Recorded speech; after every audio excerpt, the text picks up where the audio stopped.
I'm looking to go live this morning. Excited to be here, looking at starting or kind of adding to the chapter that I've been on here for the last few years. If you're joining me, I'm Nathan Erznosnik with ThriveWorks 360, and I am looking for some insights from those of you that are out there and looking to find out if you have any questions that we can help move along with. So, one of the things that I'm looking at doing is in the past, I've worked with a handful of different consumer good brands, and I'm wanting to go on this journey with you. One of the things that I have been doing over the last couple of years is packaging up all of the thoughts that I've had in my mind. And this has anything to do with some of the most simplest of things. If you think about, let me maybe step back and explain this a little bit. Who might you be if you are a consumer goods brand?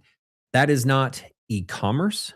This is a company that usually, or an individual or a small group of people that have this amazing idea. They go and they develop a product and they manufacture this product. They then sell this product into the world. And that can be pretty much anything. I want to talk about this more from the perspective of a hard good, something that you manufacture, you put in some kind of a package, you then ship to an end user. This group usually sells direct to consumer, is obviously one of the first places that you might sell to. They often then sell to what I call dealers or somebody who resells this. So it goes into a shelf, it goes onto a store, into a store. Often this might be a group that has a physical store or potentially an online presence as well. So you think about this as a business, you sell direct to consumers. That's usually done online mainly. That helps you increase the scope of where you're selling. For example, here in the US, some of you might even sell internationally. Again, that next group is that there are stores that also have online stores and potentially want to resell your product. People refer to that as resellers. I like to really refer to that group as your dealer base or somebody who you sell to that then tills on your behalf. And then some people even get into two other levels. One is what I call distribution. This is another channel that has a touch that sells to all of those dealers, in essence. And then you might even say there's international. So I like to say there's usually four groups that a consumer goods brand could sell to or sell through. And I'm on the journey of wanting to buy, to build, and put out tools for those of you that are out there that are on your journey. You might be at the beginning of your journey. I would love to say that I have been a part of a lot of product development ideas. In fact, one of the things that you'll be seeing that I'll be putting on my site here coming up on my tools and resources is one of the things I call Icon 360. And this actually is a set of four different things that come together in order to allow somebody when they're designing a product, they have a thought in their mind to give them a groundwork, a foundation kind of what to consider. The first part of that I is just innovation, and it's Innovate, which is its own entire program, talking about how we start to think about a product and how that literally when we're doing this, that the 20% of that product that creates 80% of the experience is the most important. Often brands or people that design products get way too caught up into all of the different design work and what it should be and why it should be. And I'll tell you, often we over design something that just didn't need to be there. So, again, I don't want to go through all those. We'll be talking and breaking out more of what the icon is, but it also has to do with, what is ideally your consumer really wanting? It has to do with the costing and the development process and things you should think about. It talks about where and how are you selling that through what channels might you consider. The N is part of like the net outcome or the cash that ends up coming from that product. And again, long story short, I'm wanting to go live daily to help me share my thoughts, the things that I have learned that have made major impacts on businesses that are consumer goods brands, thoughts and decisions that I just wish I would have known. Maybe my quick story is my last venture. I decided to go work with, a business to go help grow and facilitate and build this experience in this company. And it took me, I like to say, 14 years to double the size of the business. And I was thinking I was hot stuff. I was back when I was younger. A lot of you are probably young out there with these great ideas and this inspiration. And what I just found is it's a lot harder than you think. You know, you put a lot of time in, you put a lot of effort in, and I would say it was good. It was really successful. I was in charge of everything to do with new product, part of the development, the design, its positioning, its pricing. I was in charge of all the marketing, the strategy, the sales, building and developing what I like to call that dealer, that distribution, including the international sales as well. And at the end of the day, I learned an amazing amount of things. The problem is I just didn't have anybody to go ask a lot of the questions to, and I didn't have a system that I was able to grab and gather to bring together to help that business really grow the way that it needed to. I decided to get serious, and so after 14 years and in getting to around $10 million, I decided to get serious about this and really wanted to become what I call two things that I'm very, very passionate about. One is a student of my future self, meaning if I believed that the business could be bigger than 10 million, and I know that there were other businesses out there, 20, 30, 60, 100, that I needed to become the student that understood what a business like that needed to have in order to become successful at those different levels. And as a consumer goods brand, that means everything. That meant the product, it meant the assortment, it meant the pricing, it meant the distribution, the sales, the dealer, like all of those things, the marketing, the front end, how to take that same type of thing and put that in front of the right influencers, what that meant as far as ambassadors, what that what that meant as far as your social and your presence and paid ads and email. Like there's a million things that can come together. I decided to get serious again. So the first thing I thought about is I need to go be a student of my future self. And the second thing is that I decided that, the second part that I'm a big believer in is that you need to become a lover of learning. And those two coupled together, and let me just quickly talk about lover of learning. That is not the component of you becoming a student of going to school. This is learning on the things that you naturally do or that your team members naturally do that allow them to accelerate and do and go beyond, above and beyond the things that normally wouldn't be possible if you didn't focus on the things that they're just naturally already good at. And a lot of people get confused. And by the way, I'd love your comments. They're like, "Oh, you do that because it's not doing what you love." I'm not talking about that. But I started to learn that what I was doing to find success or create success in the consumer good brands area, I started really loving what that was. I loved the strategy. I loved the product development cycle. I loved understanding the cost of that goods when it fit as in product number 3 down here as an entry level product, how and what we maybe needed to do to put the right functions and features, and then why and what we need to do to manufacture it at a cost that allowed it to be easy to sell, right? And then it was the same thing on relationships on marketing. It was the same thing with strategies with business and leadership. So I just started really loving to learn what those things are. And so here's a little bit of something for me. People around me, when they first see me, they're like, man, that guy is intense. I'm pretty intense because I'm incredibly passionate. But the other big thing that I would like to say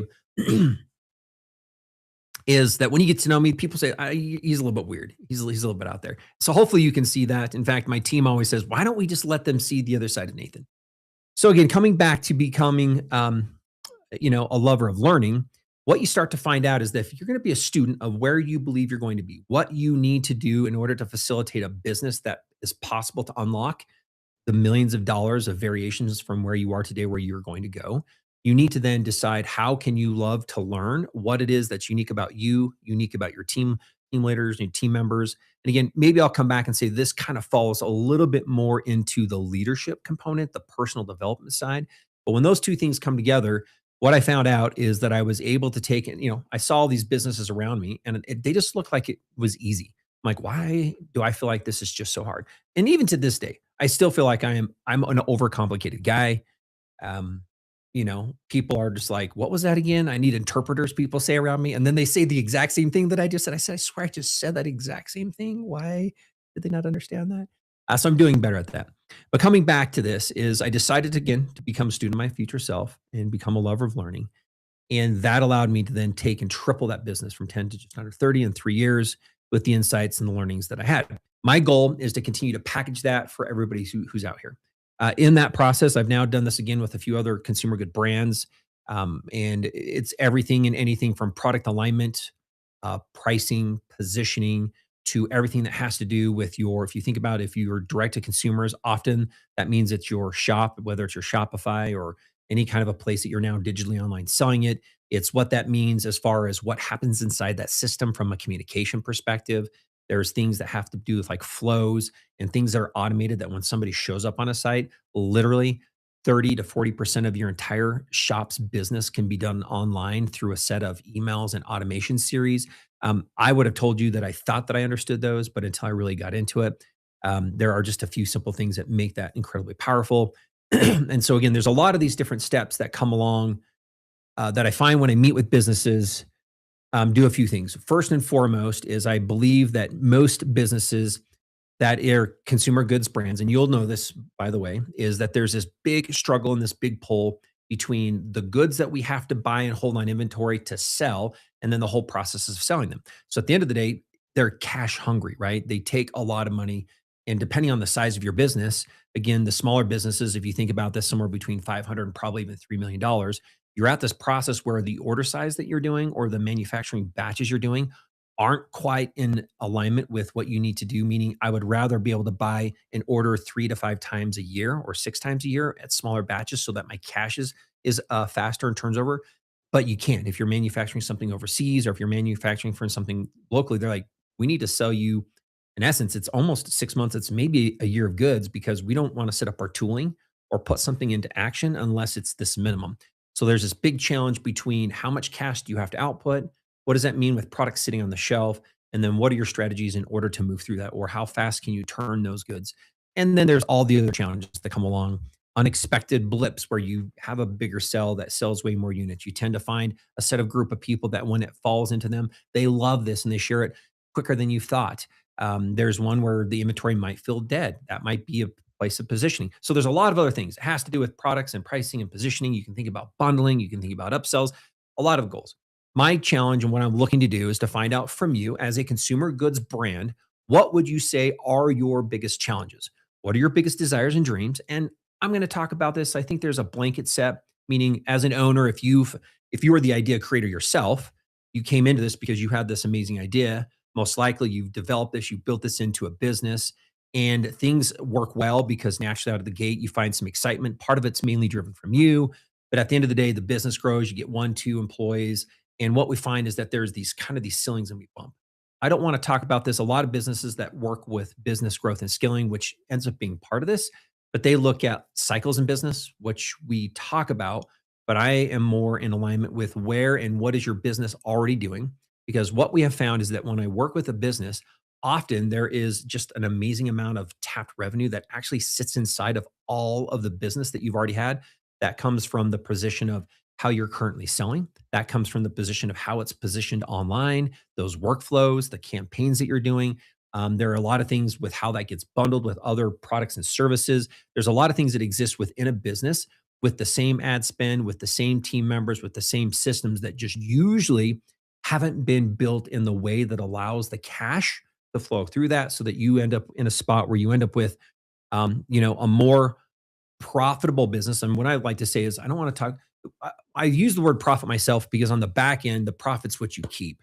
But I believe when I've talked with a lot of entrepreneurs, it's the cash, right? You refer to this as I want to have a business that sells more so that we end up with more successful revenue and more, what I want to say is cash that you can keep, cash that you can reinvest back into the next batch of inventories, cash that you can invest back into the next R&D product, cash that you can invest in back in the next set of the next product that you need to bring in and put on your shelf, cash that you can run and put into the next set of ads, cash that you can use for maybe the next hire that you maybe need to bring into your business. So to me, that's one of the biggest things that my goal is how can we help one, find out what it is that you feel is your biggest challenge? What are the things that you feel, boy, if I could just unlock this, I believe that there's a lot more possible. I want to be careful again as I share these last few minutes and then I'll conclude is I'm not a big proponent. I'm not a big fan of fixing the fire. Often fires can be put out, but then there's a whole rebuild process. I'm really excited about working with the people that just understand and know that there's more potential in their business. Often, you know that there's a few things that you're probably not seeing that if you could just look at them a little bit better, if you can put a system in place, build a better foundation, that things will just move faster and a little bit quicker. The businesses that I've worked with and that I'm continuing to want to work with are those exact businesses. Often they've got amazing products. They've got customers that tell them everything that they've got is fantastic. But for some reason, they would just tell me, it doesn't seem like we have stacks of people coming up. And I don't know why. The product's amazing. People tell us it's amazing. So what's maybe misaligned? What's missing? Often what I like to talk about as a quick note to this is in general, if somebody was, I kind of use this like if you're in the forest and you come up on a fort and there's a moat around it and you're like, what the heck is this? Is this a castle? Is it a fort? A lot of people just have not been able to drop down a drawbridge and put signs in front of what they're doing to allow people to come in. And again, that's not necessarily the best way. But I'll just quickly come back to this. I would love to know what you're wanting and wishing that you knew more of. I'm wanting to know what some of your biggest problems, your biggest frustrations, your biggest challenges are. I would love to say that I'm hoping that with the experiences that I've had and the things that I'm doing with current businesses, that I can continue to share more of those things. Well, let me know. Put a comment in here. I'm trying to do a better job. I'm getting into this to get myself out there so that I can feel less worried about being in a position of where maybe I'm not able to do the most ideal things that I can't. I just want to help others be successful. My goal is to get 1,000 consumer goods brands into the spot. And what I like to say right now is a lot of businesses have, I call it like it's the quick $100,000. There's literally money trapped in the business with everything that you've already got going on. My goal is to find and take, 1,000 companies through that first step. Some of them are going to be right around probably that $1 million mark. A lot of these will be between probably even the 2 to 5 million. Those are usually fairly easy steps to work and leverage a few things that create that annualized additional bump that you can then use for additional revenue, inventory, and other things.